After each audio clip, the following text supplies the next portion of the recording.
Welcome to Green and Red, Scrappy Politics for Scrappy People, a regular podcast on radical environmental and anti-capitalist politics, brought to you by Bob Bazanko and Scott Parkin. Welcome to the silky smooth sounds of the Green and Red podcast. I'm your co-host, Scott Parkin, in Berkeley, California. Bob is off on assignment today, but he'll be back soon. And today we are going to be talking about social movements, one of our favorite things to talk about. When people think about Occupy Wall Street, many talk about it as a failure. When people talk about the Bernie Sanders campaigns of 2016 and 2020, they talk about it as a viral phenomenon. In both of those cases, we don't really actually talk about the organizing that went into them and built up and led up to that moment. And so joining us today to talk about that is Jay Ponti. Jay is a grassroots political organizer, trainer, consultant who's participated in some of the most important social movements of the last decade, including Occupy Wall Street, Bernie Sanders' two presidential campaigns, and then the indigenous-led uprising at Standing Rock. And Jay is also the author of a book called Be the Revolution, How Occupy Wall Street and the Bernie Sanders Movement Reshaped American Politics. And the book is going to be a lot of what we're talking about. So Jay, welcome to Green and Red Podcast. Hey, Scott, glad to be here. Yeah, really happy to have you here. Yeah, there's a non-blurred version of it right there. Yeah. Maybe just talking about the book, maybe let's kick off with maybe just talk a little bit about why and how you joined the Occupy movement. That's the early part of the book. It seems to be like a really sort of foundational piece of your journey that you take through the social movements of the 2010s. But what were the circumstances that brought you to Occupy Wall Street? Yeah, To the Occupy Wall Street movement. I know you're in different Occupy spaces. Yeah, so I was in the Los Angeles occupation, downtown Los Angeles occupation outside of City Hall. And I had been doing community organizing basically doing punk rock shows since 2001, but never really had any foray into leftist organizing or leftist ideals. I definitely was very hyper aware of the challenges facing humanity obliquely. And at the time I was much more into what you might call the peace movements. And at the time I was organizing a big peace concert on 11/11/11. And then some people who were organizing in Occupy LA knew that I did concerts, and they had a concert coming up for a rally for Robert Reich and Oza Motley. And I'd known Oza Motley for years. And so I came in to help out on that rally and concert to help organize that. I wasn't by any means like the lead organizer on any of it. I was an experienced concert producer, so I came in to help out. And that was my first experience, and it was amazing. I couldn't believe that there were 1,000 people camped out on the lawn surrounding City Hall. And it was such a vibrant place of ideas, and the energy was really incredible. It was like a punk rock circus. And so I went every day. I went every day. I constantly was trying to bring people in, and I would try to bring in celebrity supporter friends of mine. Like I brought Marla Maples. I brought her down to Occupy LA, which is crazy. And then when a pivotal moment happened for me, the first night it was the second night they tried to take down the LA encampments. I was teaching meditation, I was leading meditation groups, and also talking about de-escalation and Gandhian nonviolence, that kind of stuff. And they LAPD showed up with about 1,500 riot cops. And a few friends of mine were trying to de-escalate with the police. And all of a sudden I got jabbed in the ribs with a baton. Mm-hmm. And I was like, what the fuck? Like, I could, and that for me was like a moment. There was a kind of a moment in time, like, oh my God, this is what happens when you try to challenge state power. Mm-hmm. And we know that they were call it the establishment. It's a term I refer to as the corporate state, which mm-hmm. is how the corporate media, elected officials, law enforcement, and the private sector work together in a direct way. They strategically organize to suppress populist movements.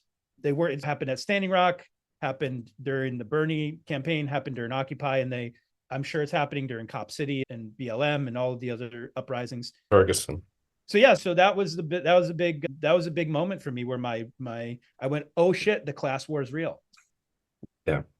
How long was Occupy LA? How long did the camp happen? So not long if I after, remember correctly, the big crackdown on the camps was early December of that year, if I remember correctly. Actually, I want to say New York was taken apart in November because Thanksgiving, when we had Thanksgiving, one of my favorite Thanksgivings that I've ever spent was at Occupy LA.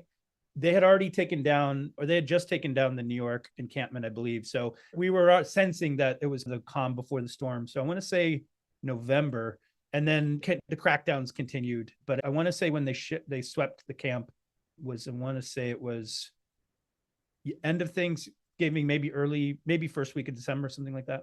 Yeah, but a couple months. And you're talking about 1,500 LAPD riot police there. How big was the encampment at Occupy LA? I know I in think Zuccotti Park it was 1,000 huge. people. 1,000 It was people. about 1,000 people completely surrounding City Hall. Very different space than Zuccotti. Very different space. We had this sort of like big parks around LA City Hall. Mhm. But this is if just imagine going to any one of your friends and be like, I got this idea. Let's get 1,000 people and we'll lay siege to City Hall for 3 months. You know, they're going to think you're outside of your mind. And yet this happened. And it was such a powerful place. And I think there are also some important lessons that maybe should have gotten unpacked more on a larger level that I don't think quite seeped into the movement culture. So I do think there are some lessons to take away from that, from a theory of change, but also some people did take away some powerful lessons, which eventually became the Bernie Sanders movement. And with the number of occupies, it was this like very big focus on financial institutions, on the banks, on Wall Street. And so how did that play out in Los Angeles? Was it also targeting banking institutions that were there, or were there other targets of the sort of power elite, I guess you could say, that were feeling the heat of Occupy LA? Yeah, so because of inter-Occupy and digital ops, there was a connective tissue between a lot of the different encampments, and the tech teams there was dialogue about some of those central goals. But I do think that at sometimes, whether it might have been agent provocateurs intentionally infiltrating to co-opt the messaging and create bad optics, which is part of the playbook. But generally it was around Citizens United, economic inequality, the money in politics. Obviously the 2008 crisis, which was fraud. It was fraud, the subprime loans, synthetic CDOs. They in effect crashed the world economy, and it was fraud. And poor working class people were the ones who felt the heat. So yeah, but Occupy was really a vibrant place of discussing ideas. And it was a moment where a lot of Americans got a class consciousness awakening. A lot of but working class people. And I think it's important to realize that prior to Occupy, there was no dialogue about the 1% or the 99% or understanding oligarchy the way we do today. It was really any discussion was framed as class war in a negative way. Oh, that's socialism, that's class war. There really wasn't a space to talk about it in the national dialogue in the way that we do today. And that, I think, was one of the huge outcomes. I once did this little research project on my own, and there's websites you can look at what the top headlines are for any given month. And in August 2011, it was basically this race to the bottom where Obama and the Republicans are talking about who can where they can cut the budget, where they can implement austerity on the budget is the social safety net. In September 2011, all of the headlines are about Occupy camps springing up all over the country, which is bringing up this point around economic inequality, the power of the power elite, for all intents and purposes, probably a nonviolent class war compared to other class wars in history. And so it's an interesting thing, which is the narrative completely shifted. And I actually think that was the real power of Occupy. I recently went to an event with some more Jacobin related podcasters, and the topic of Occupy came up. And One of these podcasters, actually Ben Burgess, actually went on a rant about Occupy Wall Street, about how it wasn't a real political movement. There was no demands, there were no leaders, which I disagree with. I come out of anarchist direct action. And so I know there's issues with structurelessness, but I also feel like there's some important things that also happen in these spaces. And I'm just wondering how you feel about that. There were demands. Yeah. Like, there were literally demands. I think that if you weren't there, it's really quite hard to understand really what it was. And a lot of people did experience it through live streaming. It was basically the first social uprising that was live streamed. Like, we had that technology and created our own media because the media was definitely not going to cover it fairly, accurately, or at all. Yeah. And it was constantly framed. The framing of these things matters. The way this is framed in the public discourse, the tropes that the media uses. Again, we've seen that in all of these uprisings ever since. But yeah, you can look up there's 13 demands. You can look them up, from guaranteeing living wages, free education. There was a conversation on borders, outlaw accrediting reporting agencies.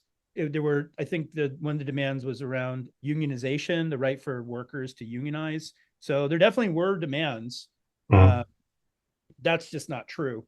But yeah, I think it's people who are on the outside commenting don't really understand what happened there. And there were very serious people. There were people who were WTO 99, Battle for Seattle organizers. And it was a really powerful moment. And again, yeah, I also have critiques. The tyranny of structurelessness, I think, is definitely a valid critique. You can't really have an effective meeting with 400 people. But I think the main... Especially by consensus, right? Yeah, no, not logistically possible. However, I think one of the takeaways... Now, some people really stayed very solidly, and I don't mean in the classical distinction of anarchism, a modern distinction of anarchism that doesn't believe in voting. People who identify as anarchists don't believe in electoral organizing in any way. There's a faction of that, which I don't believe defines anarchism by any stretch of the imagination. I like Chomsky's definition. It's any power or authority that cannot justify itself as illegitimate. And but I think a lot of us who watched while we were getting crushed under the jackboots of police who were organizing, sheriffs and mayors were having conference calls with private sector consultants to strategize how to dismantle us. And the Department of Homeland Security. Yeah, and Homeland is crazy. Meanwhile, the Tea Party, the Koch-funded Tea Party populist uprising, elected 84 people, wingbats, to Congress, and they completely changed the Republican Party. And so I think a lot of us saw that as a lesson, and I think that's where the People for Bernie initiative sprang out of. But a lot of us saw that the sort of the right-wing populists were building power with their terrible, just terrible, but they were effectively building power, whereas the tactic of occupation was not the movement. That's the thing that a lot of people, the people who thought that the occupation itself as a tactic was the movement. There's no way to sustain occupation as a tactic. Yeah. The indigenous organizers at Alcatraz did it for 2 years, really impressive, but eventually occupation as a tactic is not usually a viable one unless you're a state.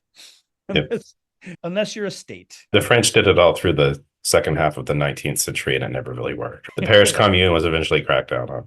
Right. Just to shift a little bit, same movement, moving into a different space. How did you go from Occupy to the Sanders campaign? And maybe talk about some of the connections between the Occupy movement and the Sanders campaign, which emerges like 4 or 5 years later. So for me, I was one of those people who came out of Occupy really thinking about needing to occupy the structures of power. So leveraging the power of outside organizing, because it's really powerful to have thousands of people. And by the time they took down the camp, 10,000 people would show up. So it's really powerful to have that many people in one space behind a single intention. But I thought a lot about how to then leverage that power. How do we create structures that we can leverage in the way that unions do? Unions have inside people collectively bargaining with the stakeholders. And then they have the rank and file who can strike and march and picket. And they leverage it's an inside outside strategy. So I started getting more involved with targeting both local in LA and elected officials. Actually, a city councilman member named Bill Rosendahl was one of my political mentors, and he worked for the Bobby Kennedy. He was with Bobby Kennedy when he was assassinated, and this fabulous gay man who was just really progressive kind of firebrand. And he took me, I met him. I met him through Occupy. I wasn't like acting on behalf of Occupy, but he wanted to meet with some occupiers to try to come up with some viable solutions because he wanted to support what we were doing. And that's how I met him. And we continued a relationship through that. And he helped me to understand a little bit more how local politics worked in LA, and then branched off into working with a few different, like making relationships with Congress people. And so in those conversations, when Marianne Williamson had her Sister Giant event where she had Bernie Sanders as one of the main speakers. And I didn't know this at the time, but there was a lateral campaign being launched, two campaigns, one by Tim Carpenter and Progressive Democrats of America, and the other by Charles Lenchner, and who was with Occupy Tech Ops in Zuccotti Park. And he also was one of the first refuseniks in the IDF. So he was Israeli born, and he was one of the first refuseniks to refuse service because of the occupation. And he did that. He was jailed in support of the Palestinian people. And so he basically wrangled a bunch of occupiers around the country to launch the 99 events for the 99%. And initially they started off trying to recruit Elizabeth Warren, and she eventually declined. And so their strategy was then to pivot to Bernie Sanders, whose memes were performing really well. And the message, he was really on message in alignment with the Occupy ideals. They created an open letter. This is well before the senator announced his candidacy, or he really did not want to run. And that's the thing that I think is important for people to understand is Bernie did not want to run, wasn't his plan. And occupiers saw the disaster of a Clinton presidency as a continuation of the war machine in Wall Street and neoliberalism. And originally they tried Elizabeth Warren as a tactic, but then pivoted to Bernie Sanders when she literally told them to fuck off. I said this talking to people. Which is ironic because her Senate campaign was really propelled by the Occupy movement in 2012. Definitely. Absolutely. Yeah. And then you can argue that Obama ran his second term based on against Mitt Romney, who was like the poster boy for the 1%. And Obama pretty much jacked the whole Occupy ideal. He then ran on a lot of the ideals we talked about. But they launched the 99 events for the 99%, which became a lot of the groups for Bernie ahead of the campaign. And that kind of became the movement. But I met Bernie first through Marianne Williamson's Sister Giant event where he spoke. And he's, look, it's not going to work. She's, Bernie, are you going to write? Are you going to run? He's, look, what I want to do isn't going to work unless there is a grassroots movement behind us. And that was the spiel. And then everybody was chanting, run, Bernie, run. Like the entire room stood up. And I wasn't quite on board yet because he seemed very like meek and uncomfortable. Like he really didn't want to be there. He seemed like he seemed like he really didn't want to be there. And so I wasn't really, and I went to meet him afterwards and I'm used to like politicians glad handing me. And I went to introduce myself and talk about connections. He's like, yeah, good. He completely blew me. I was like, what just happened? Doesn't give a fuck. And then I went and watched, I just started watching some of his videos. And there was one video of him absolutely annihilating Alan Greenspan. And I was like, oh shit, it's Bernie. I went, oh my God, it's him. And then from that moment on, and that would have been like early 2015. From that moment on that's when I first felt the burn. And then I ended up getting involved with the campaign. I proposed to them. I created a secret group called Bernies Avengers, which is a way to recruit. I was in Hollywood, so I just had, by virtue of where I lived, I had access to people in the entertainment industry. And so I created Bernies Avengers as a secret team to recruit and organize political surrogates and entertainment industry professionals to do a lot of groovy, fun things. Yeah, that was my next question, is actually who were Bernies Avengers? Oh, yeah. So Bernies Avengers, Bernies Avengers it was working with Luis Calderon, who was the youth vote manager, arts and culture and youth vote manager. So basically, he was the one who was booking a lot of the bands and a lot of the political circuits stumping. And I recruited friends of mine who were in the industry to recruit their friends. And then we used it as a container to then funnel into the campaign. But we also kept our own autonomous group with the idea that we could do stuff that was off books that the campaign would benefit from, but wouldn't have to be answerable to. Like, we organized direct actions. I had Francis Fisher, Gabby Hoffman, who you might know from Field of Dreams and Transparent, amazing actress, amazing actor. They came out when we threw $1,000 in the air at Secretary Clinton's motorcade outside of a $30,000 George Clooney fundraiser. And that became like international news, that kind of thing. We would also recruit bands, and it was so last minute, like Lewis would call us and be like, I need someone for New Hampshire next week. And so then we would put the call out to all of our bands. And then we'd say, how about Edward Sharpe and the Magnetic Zeros? And you're like, yeah. And then you would get them on a plane. And it was always very, very chaotic and last minute. But we were able to, we ended up amassing a pretty incredible group of people. From Shailene Woodley was part of our group, and Kendrick Sampson, Francis Fisher, and Josh Fox, David Braun, our good friend David Braun was very, very strong member. And we were all over the country, and we were every day, all day. It was Bernie every day, all day. We had a secret rapid response to some of the dumpster fires happening on Twitter, or whenever there would be AP, for instance, calling the election in California for Secretary Clinton before the primary. Kind of weird. 160,000 Brooklynites getting disenfranchised. So we also had a rapid response Twitter group, that kind of stuff, and all sorts of cool things. College tours. We created Bernie's Diner. So a lot of super fun stuff. It's interesting in 2016 when we began to see, probably during the convention, maybe it was even after the convention, where we actually start to see how the DNC had actually purposely undermined the Sanders campaign. There's this moment where we have this sort of break between the progressive left and definitely left Democrats and Clinton. Maybe that's part of what contributed to her eventual loss that fall. But I'm just wondering, as we're going through 2016 and the Sanders campaigns happens, he eventually loses and concedes to Clinton, but then it comes out that the DNC had actually done a lot of behind the scenes stuff to undermine him. I'm wondering what the feeling was amongst some of these more hardcore Bernie supporters at the time. Great question. There's so much to unpack there. We could spend hours just talking about this. It's so important and so relevant today. A number of points to impact is, yes, there was from the beginning collusion. In my book, it talks about the relationship between the DNC and the Clinton campaign, whereas essentially it was a money laundering operation. And that was being run through, they had the same lawyers, and the lawyers had set up this money laundering operation because Obama had left the DNC bankrupt. And so the Clinton, in more ways than one. Yeah. So they were bringing money in, but then it would get funneled back to the Clinton campaign eventually.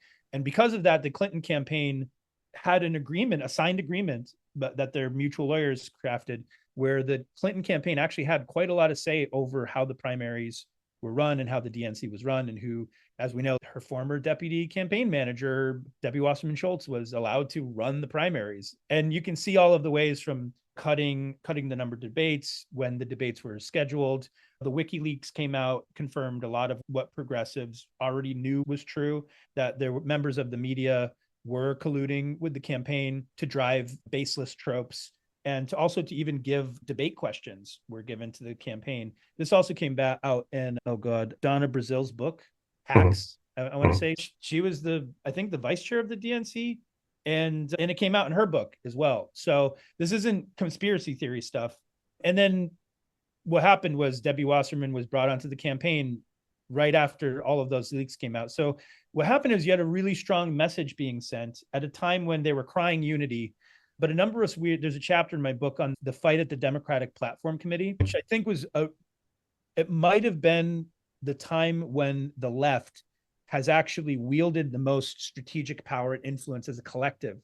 Because Bernie, on Secretary Clinton's side, you had fracking lobbyists, and it was mostly representatives of her wealthy donors or their agents.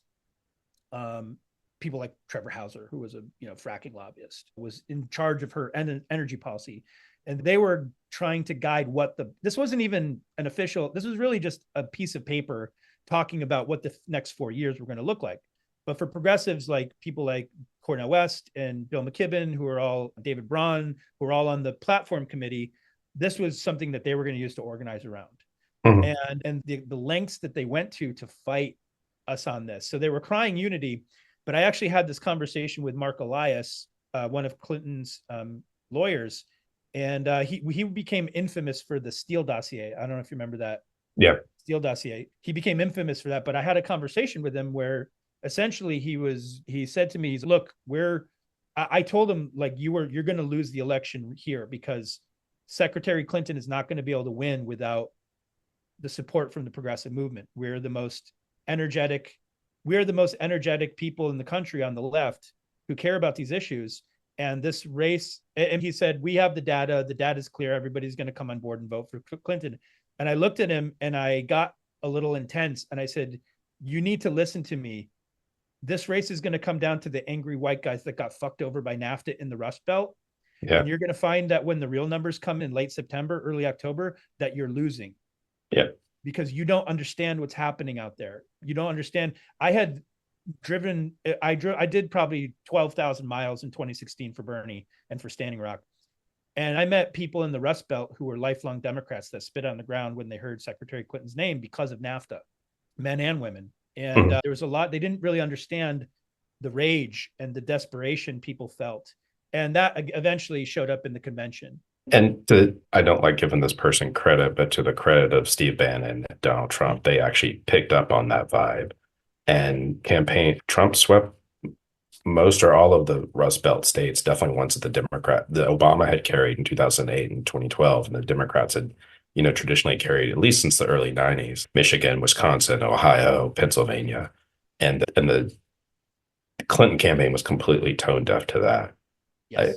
Yeah, absolutely. But then it's important to understand, though, that actually Bernie supporters voted for Hillary in greater percentages than Hillary supporters in 2008 voted for Obama.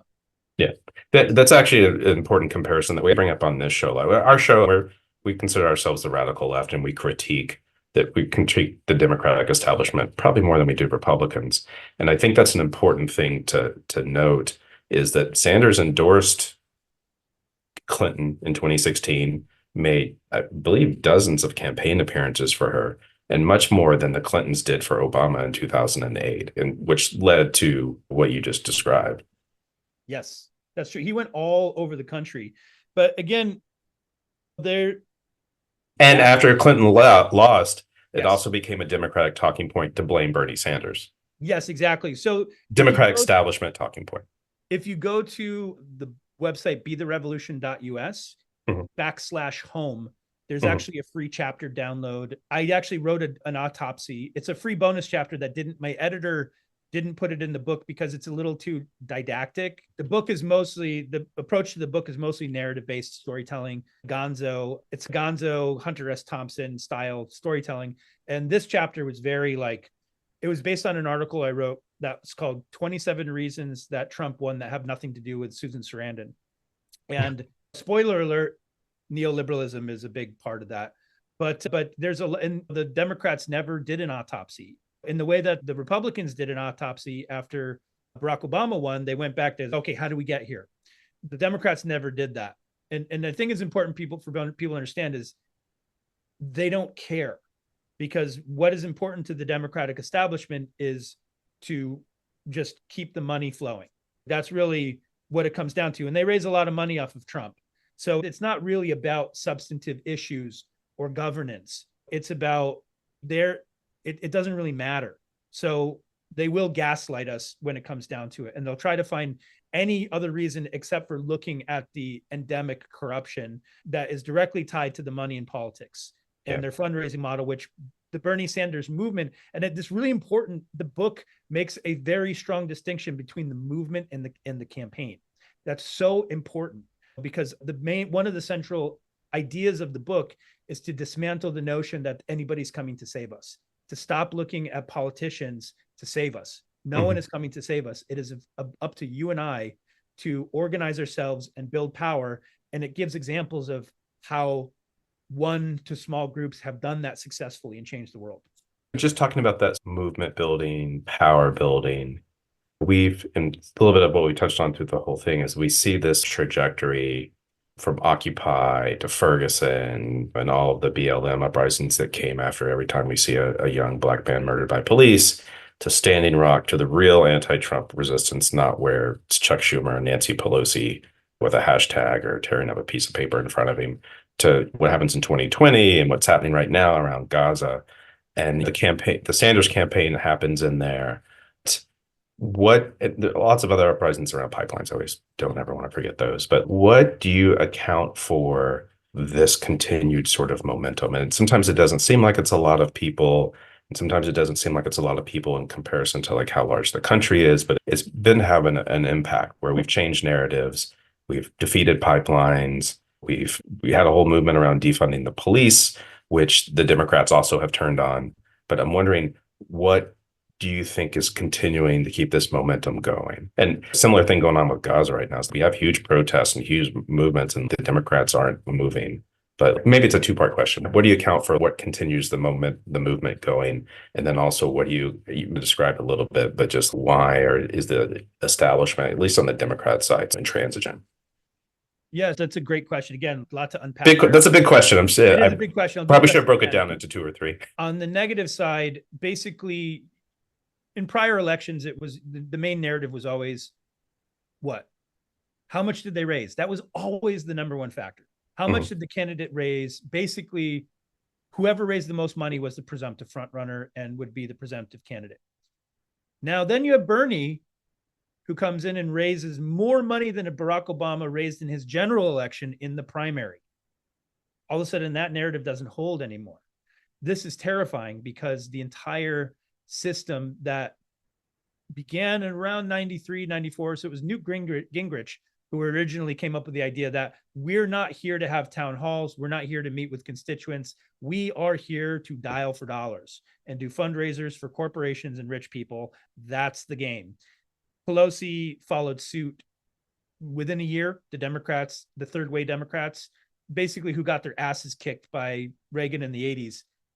They basically followed suit. And from that point on, it was really about one thing, which is raising money from wealthy donors. Now, it's a delicate balance because how do you actually govern in a way that's not going to piss off those donors? So that becomes the prime driver for both parties. Like that's the prime driver. And that you have to understand that to understand how this Washington apparatus works and why they resisted a crowd-funded model that was actually beholden to constituents, beholden to average Americans who did not want to see their candidates raising money from super PACs and from wealthy donors. This threatens the entire systems, not to mention the consultant class who got paid $1 billion. They lit $1 billion on fire to give Clinton advice like don't campaign in Wisconsin or Michigan. You know what I mean? It's nuts, right? So go to Iowa instead. That's a fundamental piece to understand of how corrupt the system is and why they resist populism.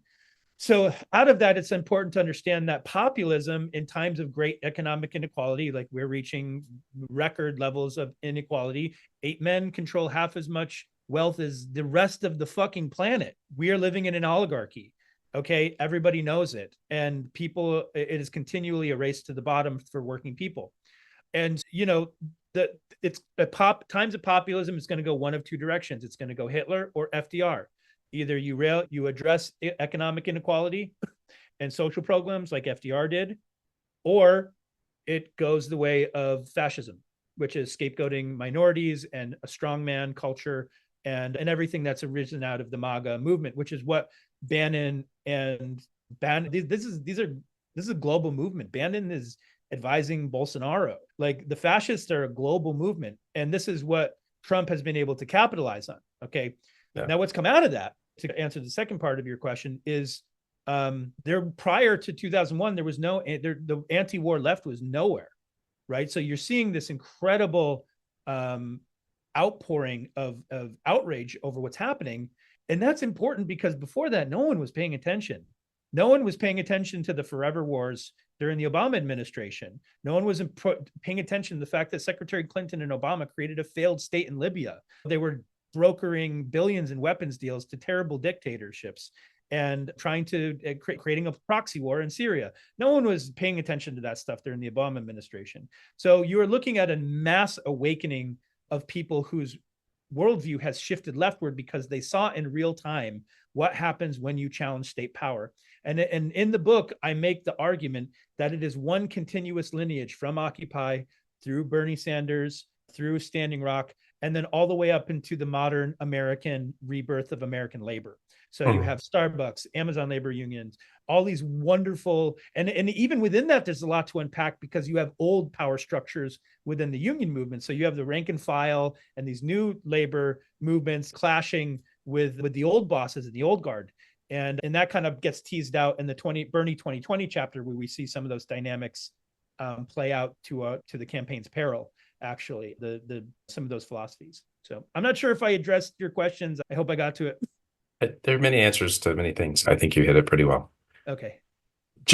We're probably getting towards some of the end of my questions. You have another chapter actually in there about some of the networks where the right wing is operating. I'm wondering if you talk about QAnon, you talk about that, talk a little bit about some of those networks and why you included that in this book. That's the most interesting thing to me is like you talk about these sort of left of center movements, but then you have this one piece around the far right. Yes. Historically, what happens is whenever, and this is going back to the French Revolution, when leftist movements make advances, innovations, what ends up happening is we tend to fumble on the goal line. We don't tend to think it through the ubiquitous think it through all the way in terms of like, how does this translate into governance? What ends up happening is the right ends up co-opting these ideas and using them to build power. The left tends to, I believe we spend so much time, we don't build power because we spend so much time organizing against power because we look at it as a negative thing. Whereas for the neoliberals and the neo-fascists, that's the whole ball game, is power, hegemony. And they will find the most innovative tactics because they don't stand for anything. They're there to be the mouthpieces of the oligarchs, and it's just really different factions of oligarchs. But the right in particular, QAnon is really, I think, more terrifying than people realize.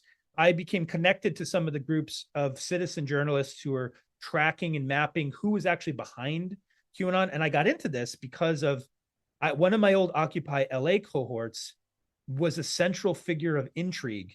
And Lisa Clapier. Yes, Clapier. yeah, Lisa Clapier, who was allegedly, it's in her social media. She says, yes, I'm behind QAnon. She had a moniker called like Snow White or White Queen or something. And basically this was originally an online role-playing game. Mm-hmm. There were multiple Anons. There was FBI Anon, high-level insider Anon, CIA Anon, and of course QAnon, which is the premise is someone who has high-level access is a whistleblower and is letting everybody in on this inside plot, and they feel part of it. They saw this as a way to weaponize this for political power. And I got into it because I had journalists reach out to me because I was part of Occupy LA. They said, do you know Lisa? And I actually worked with her quite a lot after Occupy on some peace concert because she was in the woo-woo new age world, which becomes a factor because the new age world was a target of QAnon. So basically It starts off with this live action role play. Then all of a sudden it gets co-opted. It is believed by the owners of 4chan were part of that co-opting. There's a good documentary called Into the Storm by Colin Hoback, worth watching. A lot of different ideas but what you do definitely see is it starts growing. Basically, they're crowdsourcing. They're decentralized. They're using distributed organizing models to crowdsource. And because the Republican Party no longer they never stood for anything, because the Republican Party doesn't stand for anything, and because the electorate is becoming more black, more brown, more progressive. Their old tactic of relying on Christian fundamentalists and gun nuts isn't a long-term strategy. So they looked at like the Trump birther movement, for instance. This was a way to get a fringe community who doesn't really believe about anything politically to get more polarized around a conspiracy theory. And that's actually how Trump built his base, was on that Obama birther conspiracy. And so you have people like Jerome Corso, who's one of the architects of Swift Boat Veterans Against Carry and the Obama birther conspiracy. He was one of the architects of that strategy. He then becomes a player in QAnon. As it starts getting more steam, you start seeing ex-members of intelligence community, ex-CIA people, and then Trump operatives, Roger Stone, Jerome Corso, start meeting with some of the central organizers of this QAnon live action role play, and they essentially create it's a psyop. They create false narratives that Tom Hanks and Oprah and Hillary Clinton and Joe Biden are kidnapping babies to drink their blood for immortality. I'm not making this up. This is really no. 33 million people believe that. But the punchline, including members of Congress. Yeah, exactly. Trump, that's the swamp he rose out of. It's important to know this because when you stifle healthy populist movements, you are going to give birth to fascist movements. That's the natural conclusion of where this goes. That's how, and that directly led to, I show the progression from Pizzagate through early days of QAnon and the alt-right up until the insurrection. And there were people who reached out to me and tried to recruit me for the insurrection, which I also talk about. And it's terrifying because we don't realize how close we might have come to an actual fascist coup, like a Handmaid's Tale style Gilead coup. And there's another person who you knew through Occupy LA and who was at Standing Rock with you, who also was involved in this, Mickey Willis. Mickey Willis, I knew Mickey Willis well prior to any of that. I knew him through the sort of conscious media world, the peace movement world, really gifted filmmaker. And I actually brought him into the Bernie campaign. He did some filming for the campaign. And then what happened is it's just insane. Like, you couldn't make this up. He then allegedly goes to Standing Rock with Lisa Kleypier. And it is believed that Lisa Kleypier then red pills him into QAnon, and he becomes a Q person. And this was actually a conscious tactic with #SaveTheChildren, where they preyed on a lot of like yoga people, new age people who thought that they were joining a movement to save children when it was really just a psyop. And then Mickey eventually goes on to create a little film called Planemic, so it's like the gumbo of anti-vax anti-vax, whatever you want to call it, ideas are actually very popular in that new age sort of woo movement too. But part of that was a psyop. Part of it is because there is this terrible Venn diagram where they were targeted. It was a consciously targeted campaign to look into those, to mobilize those, because they don't really subscribe. They haven't really picked a side. They've been we're in peace and love, but it also shows that there's still new age ideas don't address white supremacy. Like, it doesn't heal white supremacy. There's a lot of white supremacy in those communities. But anyways, that's the point. The punchline is that you eventually get fascism. And if we want to bring it back to fossil fuels even further, that swamp was partially grown out of the Koch brothers' campaign to wage war on objective science. And so the Koch brothers' very conscious, deliberate misinformation campaign laid the groundwork for a lot of these conspiracy theories, which were then weaponized. And then you even see like Mike Pence was their guy. Mike Pence was the Koch brothers' guy. So Nikki Haley's their guy now. Yeah. So but we need to look at these things because as we're facing the climate apocalypse, we also have fascism to contend with. And there's right in real time, how it becomes relevant to 2016 is the disillusionment on the left and the Democratic establishment's ignoring of the left, their outrage over the genocide in Gaza.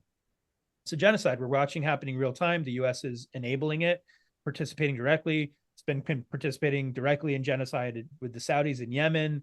And this has been part of the playbook. Finally, the anti-war left has woken up. I would say directly, in part because of these movements that we've been talking about, it's contributed towards that awakening. And it's even getting to the point where people have become so disillusioned with the Biden administration's enabling that they are going to become sympathetic. People who I know have been rational, mostly rational people, organizers, are even starting to look at Trump as the anti-war candidate. And that is really terrifying, because we really are, I don't think people really understand the dangers of another Trump. And I'm not arguing in favor of Biden. I am not a fan of Biden. I think it's just a travesty. It's terrible. It's like me either. And yeah. I come out of anti-authoritarian, anti-war movements way back. It's worth noting that Trump has said that he wouldn't do anything different as far as supporting the Israelis go. And he actually wants to have a plan to deport Palestinians from the US. So. Yeah, of course. But again, this is where, and again, a part of the theory of change I talk about is also doing some of the inner work to heal our trauma and to develop resilience and to take care of ourselves, self-care, because it's too much psychically to bear. And we're not able to think clearly, to see that it's like to argue that Trump is the anti-war candidate, to realize, just as you said, he would not do anything differently. And he dropped a record number of bombs. He's not the anti-war candidate. But to minimize, for me, it's the whole point of the book is to shift the paradigm from looking at saviors. It's not about who do I like is not a factor. Who I like is not a factor. Looking to the people for Bernie, candidates are tactics. The question is, who do you want to organize against? That's the question. Yeah. Who do you want to build power and organize against? That is the only relevant question, because we're trained to be consumers and to look at candidates like they're my most favorite brand of kombucha. My brand of kombucha is the most organic. And they want a candidate who looks and thinks like them. And it's just not relevant because they don't give a fuck about you. Yeah. They don't care about you. They're not there for you. They aren't. And we need to think about how can we make changes on the local level, on the state level. We shouldn't ignore the federal level. It's much harder, but the paradigm needs to shift to how can I organize in real life, build power, build voting constituencies, build coalitions, leverage that power to make demands, because power concedes nothing without a demand. That is the only relevant question, not who do you like. Who do you like does not matter. Absolutely. And I think based on some of what you just talked about, particularly with this sort of reawakening anti-war or this new anti-war movement, anti-intervention peace movement, is it's worth noting that if the Democrats actually do lose in November, that's who they're gonna turn on. They're not gonna blame Trump. They're not gonna blame their own ineptitude. They're not gonna blame their own corruption. They're gonna turn on the left. So that could be Jill Stein and Cornel West. That's gonna be pro-Palestinian anti-war protesters, what have you. And that is also an important thing to recognize as well. Yes. And there's a concept I also talked about called prefiguratism that I learned through Jonathan Smucker's book, Hegemony How To. Really strongly recommend that book. I also reference This is an Uprising, Paul and Mark Engler's book, also really important book for organizers to read. But the concept of prefigurative politics is we step over the strategic element, thinking about the outcome, how we're working towards a specific outcome. And we focus on performative actions of just doing something in the moment, and that becomes the end in itself. And that's a super important conversation, because we need to think it through. You got to play the tape forward, and rarely are these conversations playing the tape forward. Are we thinking it through? How does this actually play out? And that, I think, is an endemic critique of leftist organizing spaces. Is it's one thing to get out and chant whose streets are streets, but how does that actually change the systems of oppression that we live in? We got to think it through. How are our organizing actions going to mobilize enough people and leverage the stakeholders in the power structures to change policies? How do we write policies ourselves? How do we change budgets? Who's wielding those budgets? All of these things. Yes, we are in an oligarchy. Yes, it is a duopoly, but actually there is a reason why the Koch network spends $1 billion to try to buy your vote or to keep you from voting, because we do still have some of those democratic institutions available to us. It's just the oligarchy and the duopoly and the corporations and the ruling class are the ones who really make the most use of those systems. I think that leads right into what my last question is, which is what is next from the book? What is your path from you put this book out? I think there's some other plans that you might have if you want to just talk about some of those. Thanks. So there's originally this book was called The Political Revolutionary's Handbook, and it was the original manuscript was like 750 pages. And thank you. Here, I'll hold it up. It's originally this was called The Political Revolutionary's Handbook. I have a mess in my background. That's why I have the blur on. And one of the original publishers I was working with, actually, hold on, I had one of the original manuscripts. But anyways, it's a combination of a handbook for organizers with this, what I hope is a modern theory of change, because a lot of our organizing ideas are still stuck in the 70s, like George Lakey and a lot of this, even Saul Alinsky. The world has changed a lot since 2011, 2016, and it keeps changing every year. And yet our organizing theories of change have not evolved that much, whereas the right are constantly evolving. So I aim to write a book that was a modern theory of change. So the next will be basically this publisher said, no one's going to want to read a book of an 800-page book on organizing. And I said, yeah, that makes sense. That's probably right. Be the Revolution was pulling out the stories and talking about the theory of change through the storytelling. Second book is much more handbooky. And then I'm going around the country doing activist trainings. There's an activist training really trying to bring these ideas to young people, because as you well know, Scott, the IPCC report gives us less than 5 years to get our shit together and completely transform our way of life, or the human species is not going to exist the way we knew it. And unfortunately, our generation had at least some privilege, dubious privilege, to spend a decade learning and making a lot of mistakes. But this generation coming up, there really isn't very much movement memory. And to me, I don't believe this generation has the luxury, or they need to understand what worked and what didn't work from our generation. And it's to provide this information to young people, and they can do with it what they want. They also have their own wonderful ideas. But if you don't understand this history, the last 12 years, you can't really understand the world you live in, and you certainly can't understand what you're up against and what tactics or strategies and what theory of change is actually going to lead to being successful, to bringing the kind of systemic change that we all want. And if we want to find out more about the trainings or some of the next steps, you have a website for this. Yeah, you can go to betherevolution.us. Yeah. So betherevolution.us has more information about that. And yeah, please, if you go to betherevolution.us/home and download the free bonus chapter on why Trump won, then that's the way to sign up on the mailing list, and we'll send you a list when we're getting ready to hopefully come to a city near you. And would love to hear from anyone who's interested in talking about that, how to do a training with your local organizers for racial justice, health justice, climate justice, economic justice, unhoused justice, anti-war. And so how can we all work together, where we generally, a lot of those groups are in their own silos. And so it's how do we all work together, definitely on a local level and a state level, but then hopefully also connecting with a broader movement. Yeah, great. Jay, thanks for joining us today and talking about Be the Revolution. This has been actually a good episode and a good conversation. Folks, if you like what you're hearing, check us out, Green and Red Podcast, on Facebook, Instagram, and Twitter. If you're watching this on YouTube, hit that subscribe button. If you're listening to us on one of the many audio platforms we're on, give us a rate and a review. It helps us with the algorithms. And then if you really like what we're doing, but what we're doing, check us out at greenandredpodcast.org and hit that support button to make a donation or become a patron at patreon.com/Green Red Podcast. And then also just want to announce that we have these hats, trucker hats, Green and Red, new swag for the Green and Red Podcast, $25 donation. Just email us at greenredpodcast@gmail.com. And then also a copy of Bob's first book, Masters of War. If you want to make a donation of $35, just email us and we'll set you up. And Jay, thanks for joining. It's been good talking. That's a very slick hat, I got to say. Yeah, it's very fancy.